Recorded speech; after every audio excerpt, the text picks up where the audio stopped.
Today's subject is sleepwalking.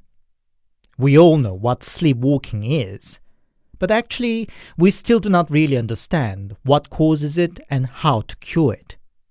It is such a bizarre phenomenon that even when we see it used as a dramatic device, most famously Lady Macbeth in Shakespeare's Macbeth and in an aptly named opera La Sonnambula by Bellini, most of us would just take it as an exaggerated theatrical presentation. But when we actually read the cases of somnambulism, they are just as weird, and then some. Indeed, considering there are several notorious cases of sleepwalk murder, somnambulism is more than just an amusing abnormality. Even one story in today's collection recounts what could have been a dangerous situation. As a disclaimer, my channel is not a science or medical channel, and the stories I read are not anyway reliable case report or scientific data. Do take them with a pinch of salt. So, here are 6 allegedly true scary accounts about sleepwalking. As always, handpicked, translated, and narrated by host Anthony.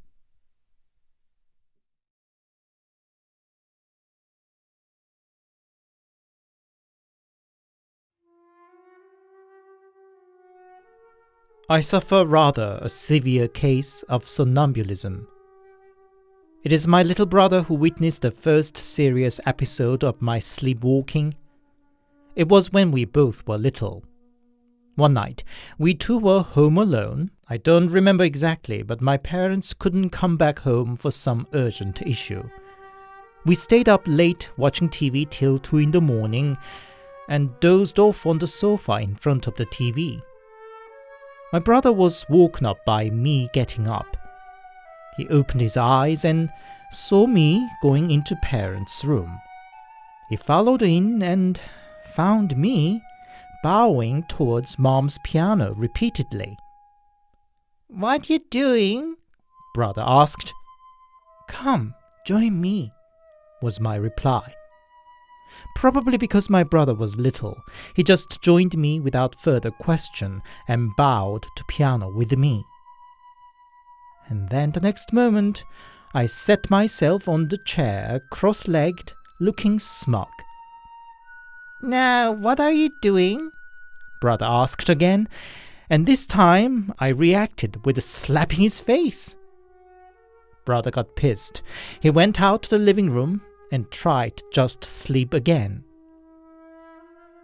It was the motion detection light at the hallway coming on that woke him again. He looked towards the hallway and found me dancing there, chanting what sounded like some sort of weird spell. What made the already spooky situation more weird was I was and still am particularly stiff. But that night, my brother saw me doing all the weird dance moves so smooth. My fingers moved all directions as if all the joints got loose, and I approached to my brother, dancing all the way. As I got closer, my brother saw my eyes, all rolled backwards, showing only the white. My brother ran into his room and locked himself up. Of course, I don't remember any of this, and know what happened only because brother recounted it all to me and mom following day. We felt a bit awkward with each other for the following good few days, I remember.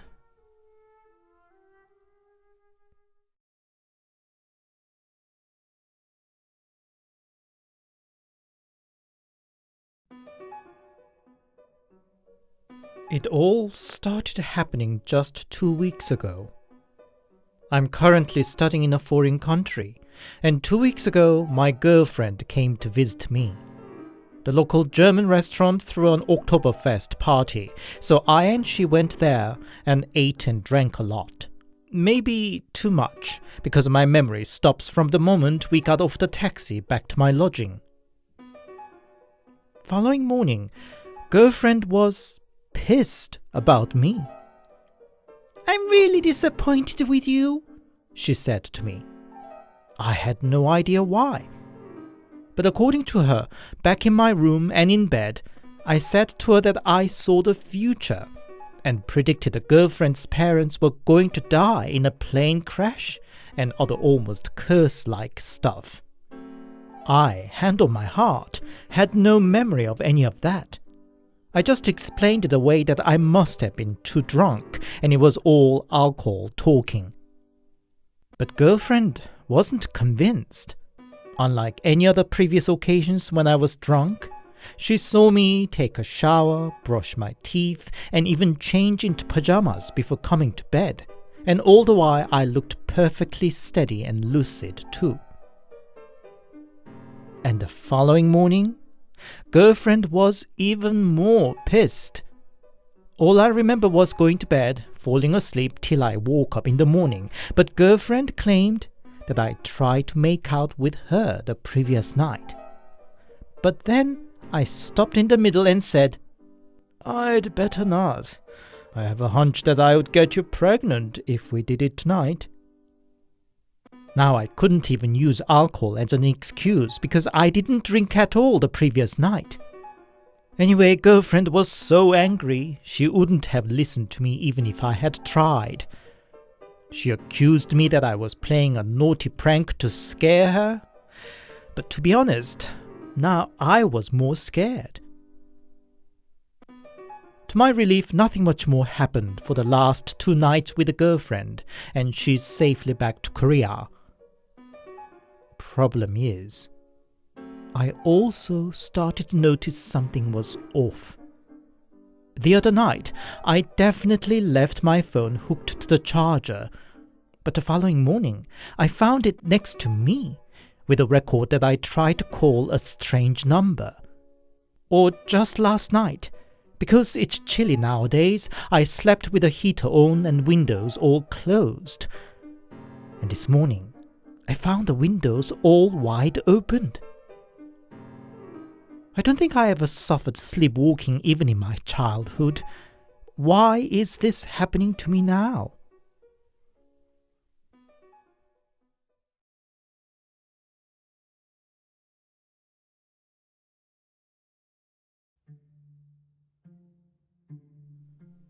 I had a pretty rough early teenage years and ended up in a high school with quite a low reputation. It was only when my mother, a Christian, forced me join her to church that I kind of cleaned up my act. It wasn't really because of my faith, but because getting along with other teenagers at the church made so much fun. I enthusiastically joined various youth events and programs, and it definitely helped me to get away from my former delinquent ways. Anyway, among the friends I made at the church was this 1 year younger boy. Let's call him Chaesuk for the sake of the story. One day, it got late while preparing some upcoming event, and then some fooling around with other kids. Because my home was a bit away from the church, I ended up crashing at Chaesuk's place. His parents were not home.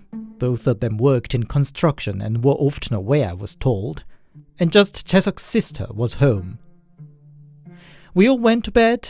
I usually have a hard time falling asleep, and I think I was still up after 20 or so minutes after we went to bed. Then out of blue, Chaesuk called me. Wasn't he snoring just a moment ago? But his voice sounded perfectly clear and lucid. "Hey, Chaesuk. Hey," he said. "Huh? What?" I said. "What do you think is the meaning of life?" I was baffled. The random question aside, Chaesuk I knew was a really simple boy, to almost the level of a dumb. And now, of all people, he was throwing such a philosophical question. He sounded perfectly earnest and serious too. What are you talking about? What meaning of life?" was my response. "Chaesuk, it's all too much for me," Chaesuk said. What's too much?" "My life. It's too much. I was alarmed because he was so different from Chaesuk I had known. What the heck are you talking about? Just sleep, I said. I am sleeping, Chaesok said. I turned to look at him. His eyes were closed, breathing deep and regular. I tapped on his cheek, but he didn't flinch either. He was indeed asleep. He was talking in sleep. I had never seen anything like it before and got curious. I guessed his present state should be like under hypnosis, and if I asked him any question, he should answer 100% truthfully. So, what do you think of Mihan? You like her, don't you? I said.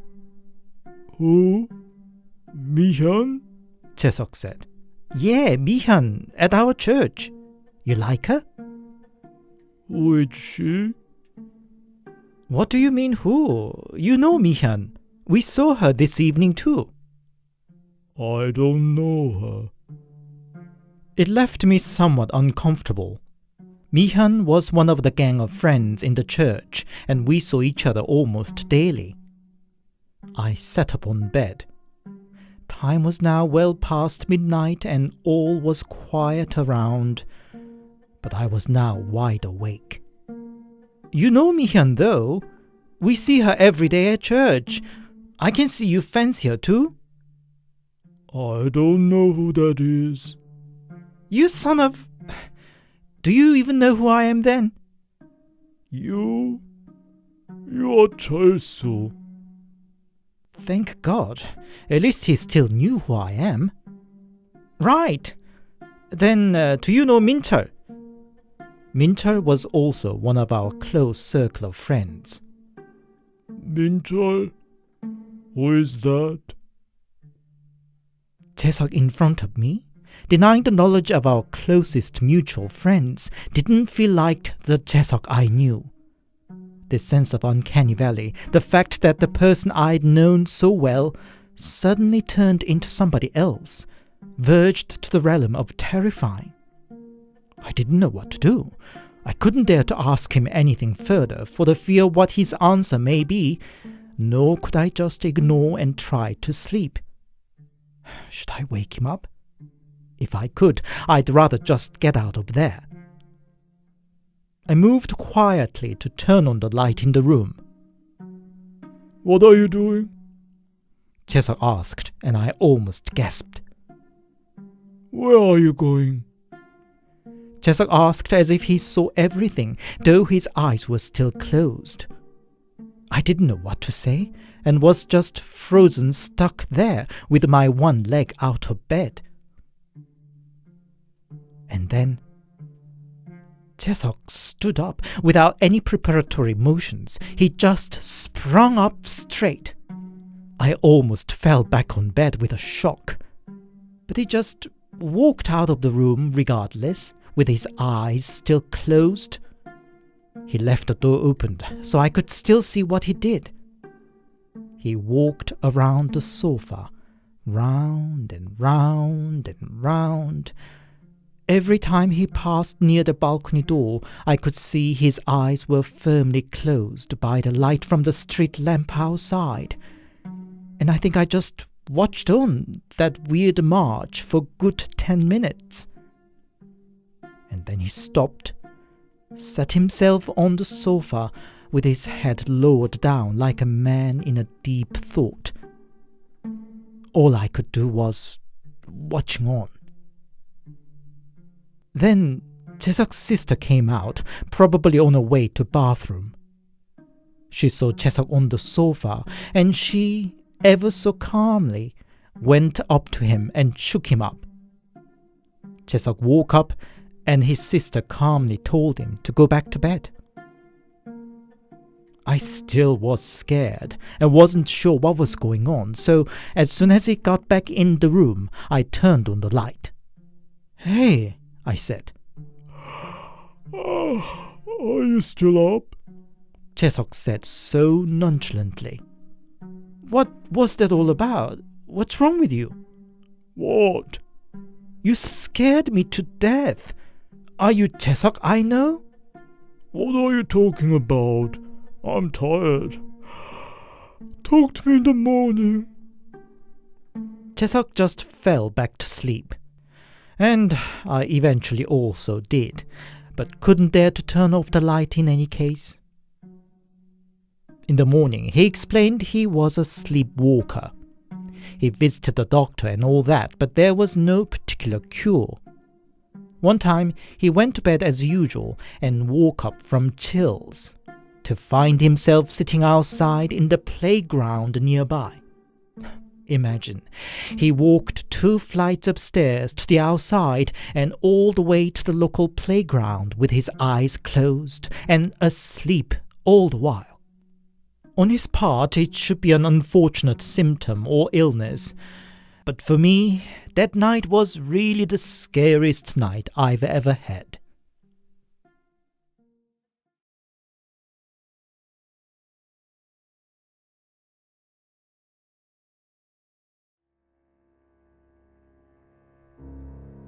I went to a boarding school for my high school.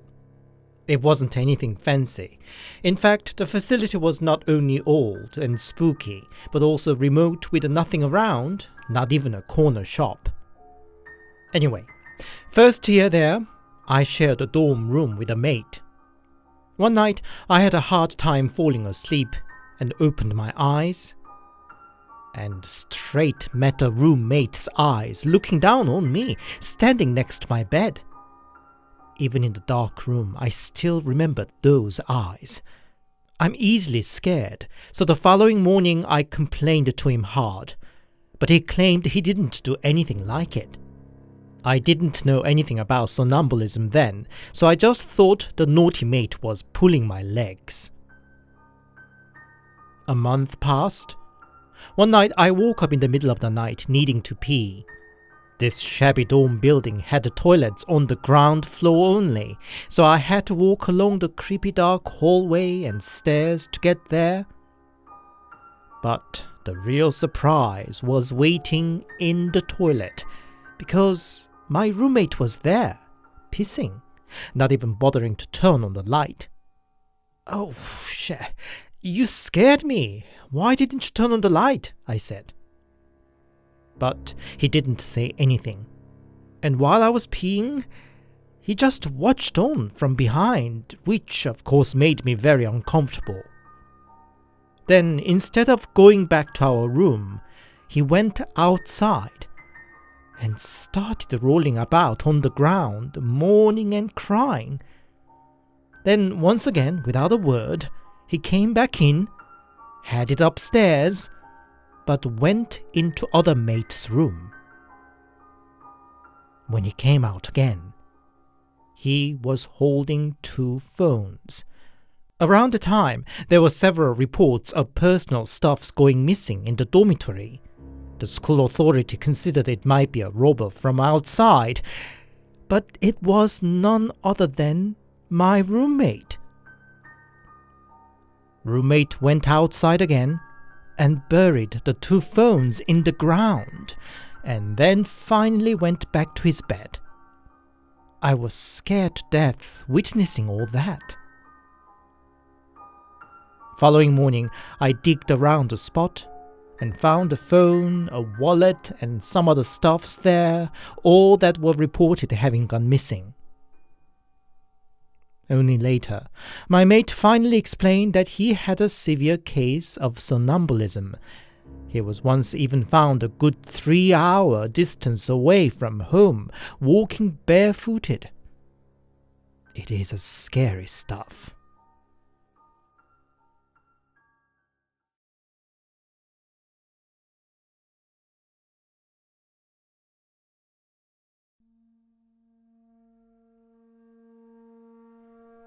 I started my military service in 2007. In the boot camp, one runs into all sorts of people from all walks of life, whom one wouldn't have run into otherwise. From a pro gamer, to a gang member, to an older one who already fathered a child, to a shady pimp. Fortunately, I made friends with a couple of guys and managed to stick together for the duration of the boot camp. One of them is whom we called Wacky because, well, he was pretty wacky.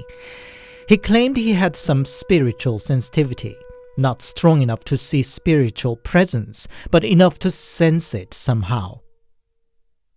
And about a week into the boot camp, Wacky pointed the guy who slept next to my bed and said he was a bit odd. This guy, whom we nicknamed Ole Jung because he looked and behaved like an old man, his slow move and dull responses were often targeted by the drill sergeant. So I didn't think much of Wacky's comment. "Do watch him out," Wacky told me.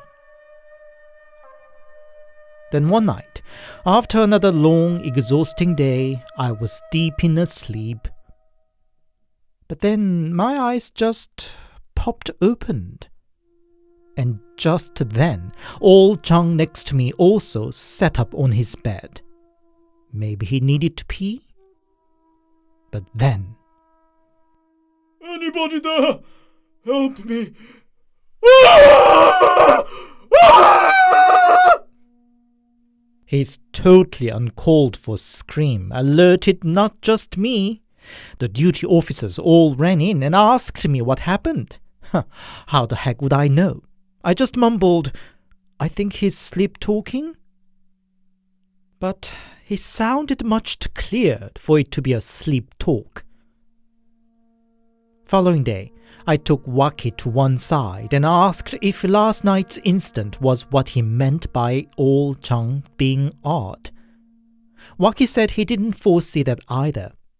When he was on the night watch duty and looked around our barrack on his patrol, he just sensed something off about Ole Jung. But he refused to elaborate, saying he himself wasn't sure what exactly was off. Frankly, I didn't entirely believe Wacky's supposed spiritual power, so I just thought maybe it was some form of somnambulism. Nothing much happened for the following few days. But then, during the night, I shifted my position in bed and felt my foot hitting something hard. A bedpost? But the simplest bed in the boot camp didn't have any such a feature. I opened my eyes to check what that was. It was Ole Jung. He was standing right up at one corner of my bed, humping or bobbing up and down. His eyes were staring down at me. I realized one cannot even make a sound when one was truly shocked. I almost fell from my bed and woke Wacky up, and Wacky shook Ole Jung up. Later, Wacky explained that it wasn't just any old somnambulism. His bobbing, almost a dance-like movement was the sign that a ghost taking over Ole Jung's body. Ole Jung was sent to the medical course in the morning, but eventually was sent back home to get more precise checkup and diagnosis.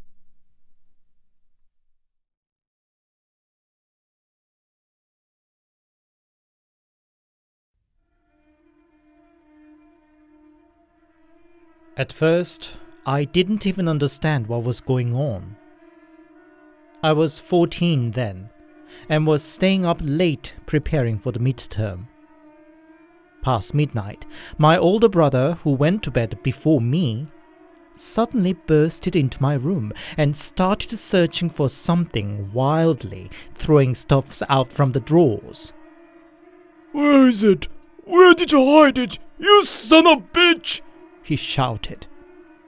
I had no idea what he was talking about or what he was looking for, and just looked at him. His eyes were all bloodshot and had no focus. I still didn't understand what was going on, but I think my instinct rang a red bell first.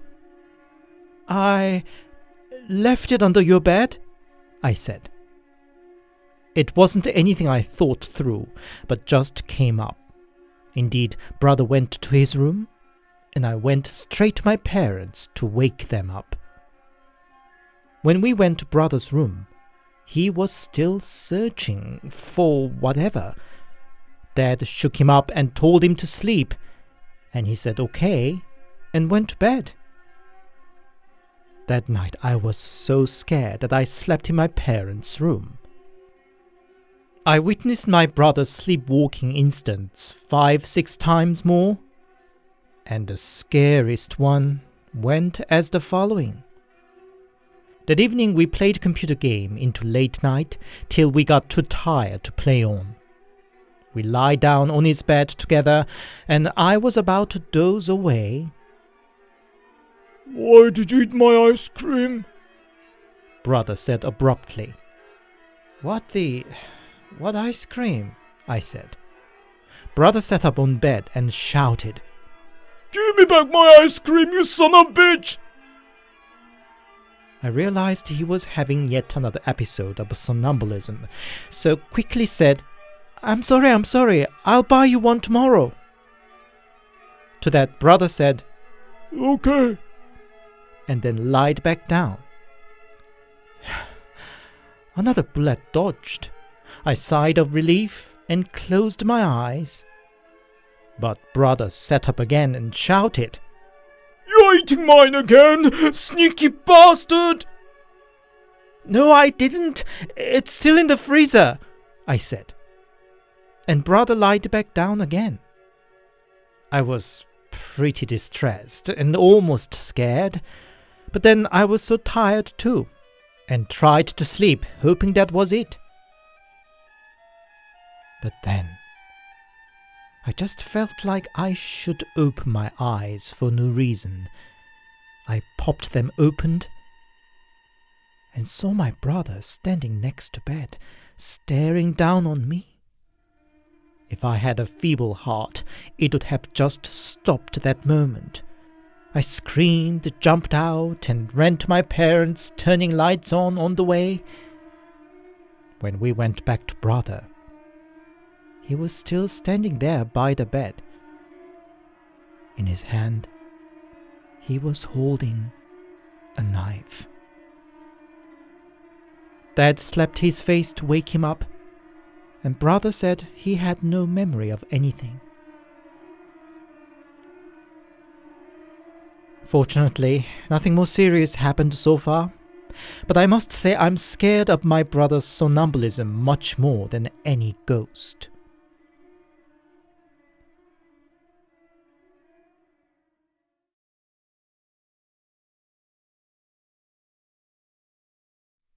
Hi, it's Anthony here, and thank you very much for listening. I hope you enjoyed today's stories. It might have been a slightly random subject, but in terms of spookiness, I think they were comparable to any ghost story, if not more. Do you have any first-hand experience or observation of a sleepwalk case? Mine is not quite of the level of sleepwalk, but one time I happened to crash at a friend's, and in the middle of the night he screamed, "Out, out, you damned thing," towards one corner of the ceiling. It wasn't like usual blurred and muffled sleep talk, but really loud and intense. All night long I had to wonder what he meant by that, if his place was haunted or something. And of course, in the morning he didn't remember any of that. That was the last time I crashed at his place. If you enjoyed my work, please give it a thumbs up and a comment, and please consider subscribing to my channel if you haven't yet.